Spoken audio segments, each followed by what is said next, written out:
सो प्राची, कई लोगों का ये भी सवाल रहता है कि स्ट्रेस और एंजाइटी में क्या फ़र्क है? तो आप क्या बताना चाहेंगे उसके लिए?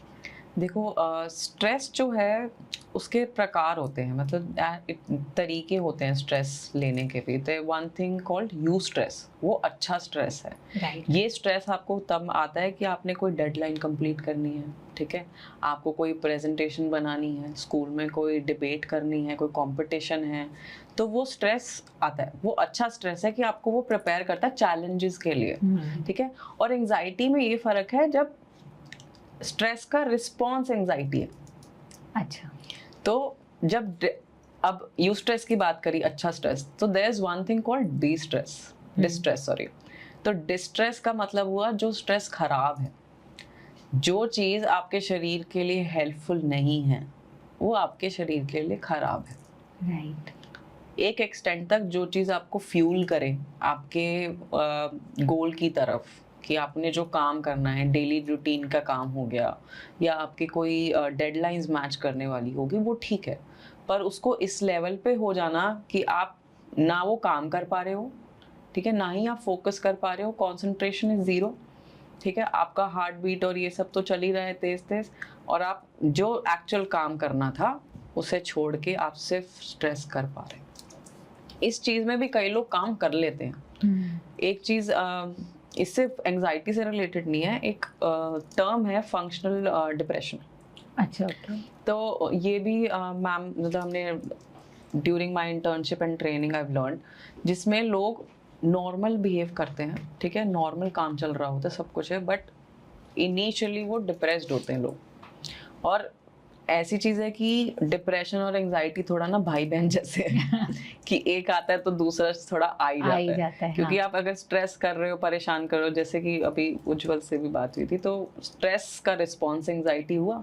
राइट। एंजाइटी कि आपने एक लेवल पे ज़्यादा फियर, प्रोलॉन्ग फियर, या आपने उस चीज़ को खतरा मान लिया, तो आपको एंजाइटी होने लग जाती है। और एंजाइटी जब होती है तो आदमी का मूड भी लो होता है। राइट। वो ज़्यादा टाइम, अगर हम ICD को फॉलो करें, तो अगर 2 हफ्ते तक वो लगातार रहता है तो वो डिप्रेशन भी बन जाता है।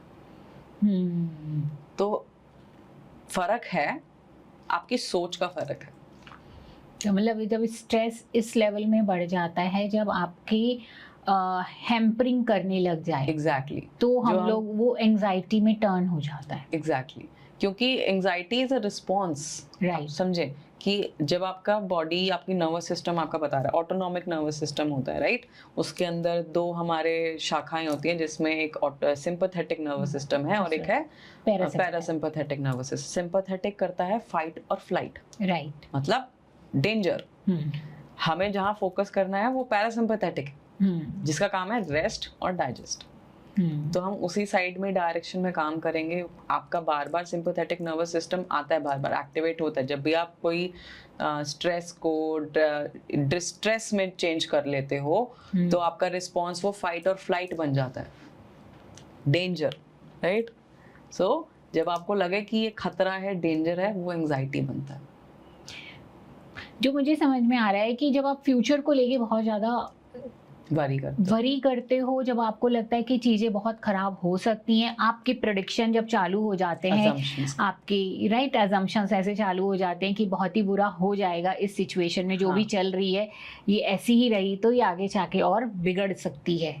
तो ऐसे में आपका फाइट एंड फ्लाइट मोड, आपका सिंपैथेटिक नर्वस सिस्टम बहुत ओवर एक्टिव हो जाता है। हाँ जी। और जिसकी वजह से I think what I have studied कि सिंपैथेटिक नर्वस सिस्टम का अपना वैल्यू है, बहुत वैल्यू है। जैसे हमने बोला कि यू स्ट्रेस भी एक सिंपैथेटिक नर्वस सिस्टम का ही पार्ट है, कि अगर हमें कोई प्रेजेंटेशन देनी है तो एक लेवल का हमको स्ट्रेस लेना जरूरी है ताकि हम फोकस बना पाएं। पर जब वो बिल्कुल ही हमारा अपने ऊपर से ट्रस्ट खत्म हो जाता है और हमें लगता है कि शायद हम कर नहीं पाएंगे, हमारी इतनी कैपेबिलिटी नहीं है, स्किल नहीं है, तो हम ओवर थिंकिंग में चले जाते हैं। होगा नहीं होगा, हम जाएंगे, खराबी हो जाएगा, हम जरूरी ब्लैबर करने लगेंगे, हम ढंग से नहीं कर पाएंगे। वो रिस्पॉन्स आपको एंजाइटी की तरफ ले जाता है फिर।